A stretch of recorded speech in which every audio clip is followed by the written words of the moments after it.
देख रहे हैं सुनील श्रीवास्तव के साथ हिंदी स्टोरी। भूत की कहानी अच्छी लगा करे सब्सक्राइब कर लिया करो भाई। सालों पहले माधोपुर और श्यामपुर के जंगल तक भूत प्रेत की कहानियां फैली हुई थी।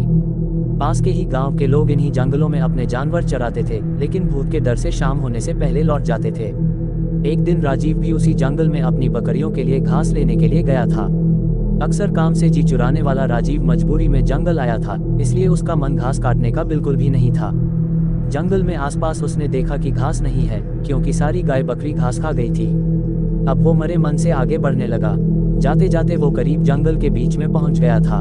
वहां काफी हरी घास और पत्तों से लदे हुए पेड़ थे। पास में ही झरना भी बह रहा था।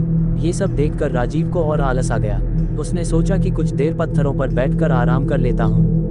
लेटते ही राजीव गहरी नींद में चला गया और सपने देखने लगा।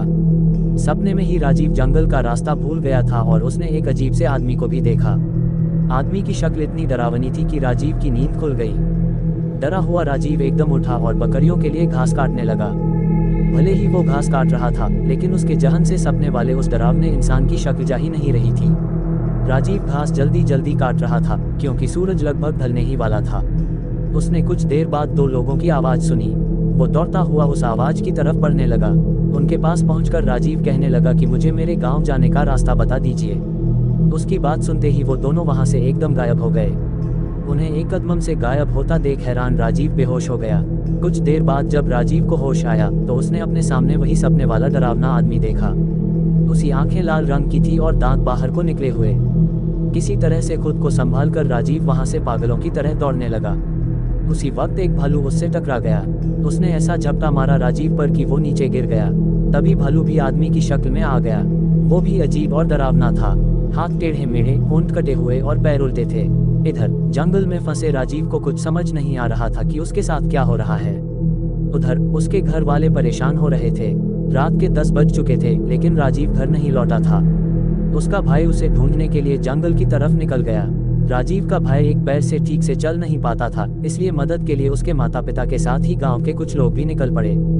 जंगल पहुंचने के बाद सबने राजीव के भाई और मां को जंगल के बाहर के हिस्से में ही रुकने के लिए कहा और खुद टॉर्च और कुछ हथियार लेकर अंदर चले गए।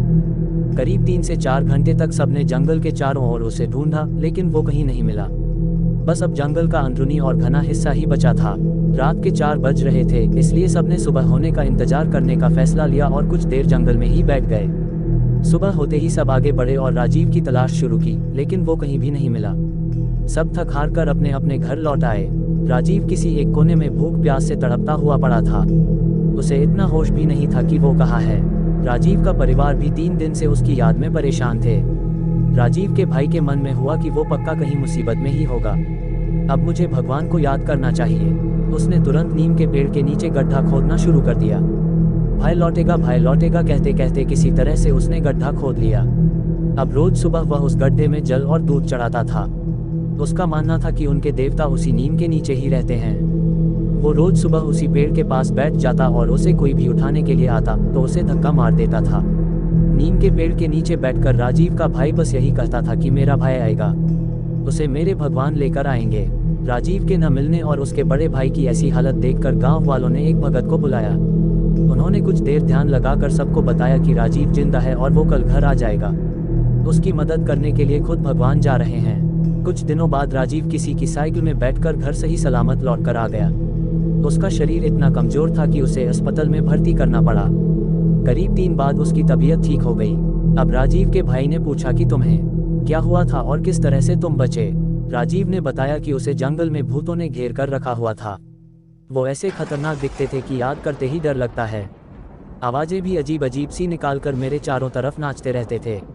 मुझे लगता था कि मैं कभी बच नहीं पाऊंगा उन भूतों से, लेकिन भगवान से खुद को बचाने की मिन्नतें भी करता था। तभी ऐसा लगा मानो भगवान ने उसकी पुकार सुन ली हो।